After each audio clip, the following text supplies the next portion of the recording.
ঈদ মোবারক সবাইকে রইল। ঈদের শুভেচ্ছা ও আন্তরিক ভালোবাসা।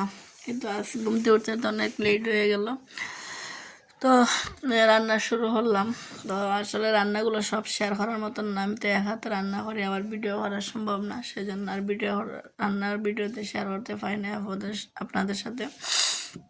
তো ভিউয়ার্সরা, এই তো আজকে রান্না হলাম পোলাও, রোস্ট আর গরুর মাংস, মেয়ের পছন্দ খাবার। আর এদিকে বানাইলাম হাতের সেমাই আর ডাইলের পিঠা, এটা আমার মেয়ে পছন্দ করে, এই জন্য তার জন্য বানাইলাম। অন্য অনেক কিছু বানাইছে, আসলে সময় কারণে এগুলো ভিডিও ধারণ করতে পারছি না। মানে এক এক করে রুমগুলো গুছিয়ে নিতেছি। আসলে রুমগুলো ঈদের দিন তো, তাই ভাবলাম সব কিছু একটু পরিপাটি করে নিই। তো শেষ করে সব কিছু শেষ করে এই তো মেয়ের সব ড্রেস আপ বার হলাম। নিজে এখন গোসল করবো, মেয়েকে গোসল করাবো, পরে রেডি করবো। আর এই তো মেয়েকে আমি নিয়ে এখন গোসল দিয়েছি, আর আমি এগুলো একটু গুছাই নিতেছি। আর আসলে গলাটা ভাঙিয়েছে, একটু মানে নেবেন। আমার আছে 3-4 দিন ধরে অনেক শারীরিকভাবে অসুস্থ, হাসি আর গলাও ভাঙিয়ে গেছি, ঠান্ডা লেগেছি, তাই কণ্ঠটা এমন ভাঙা ভাঙা লাগতেছে। আচ্ছা, একটু মানিয়ে নেবেন। আমার আম্মু বসে আছেন, উনি আমার গোসল টোসল হলেন, নতুন জামা পরলেন। আসলে আমাদের ফ্যামিলিতে কেউ নেই, সিম্পল, আমরা 3জন মানুষ।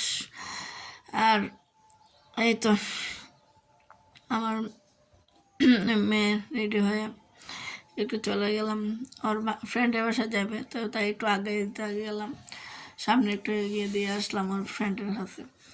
ও অপেক্ষা করতেছে কখন। আসলে ঈদ তো তাদেরই জন্য, আসলে আমাদের যে কোনো আর ঈদ না, ঈদ ওদেরই মজা।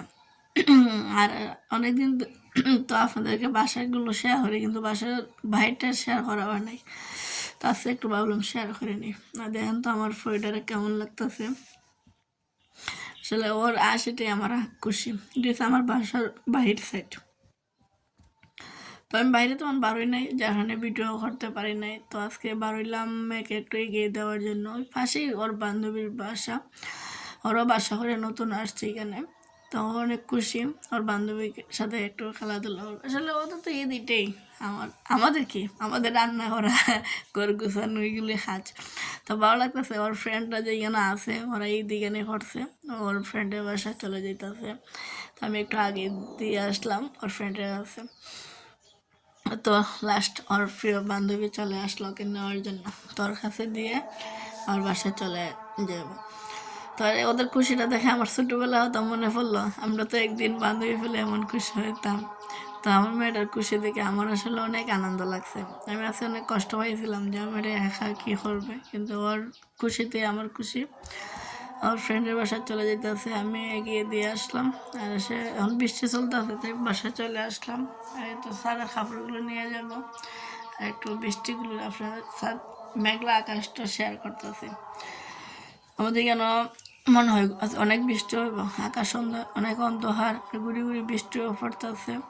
আসলে ছাদে আসলে অনেক ভালো লাগে, তাই সবসময় ছাদের ভিডিওটা বেশিরভাগ করা হয়। অনেক সময় আসলে অনেক কিছু ভালো না লাগলে অনেক কিছু করতে হয়।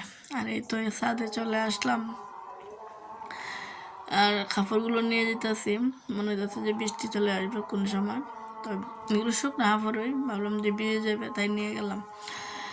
আর এই তো আপনাদেরকে একটু আমাদের বাসার সাইডগুলো ভিডিও করে দেখাইলাম। তো আমার সব মরিচ গাছ তো মারা যাওয়ার পর আবার নতুন করে চারা লাগাইলাম।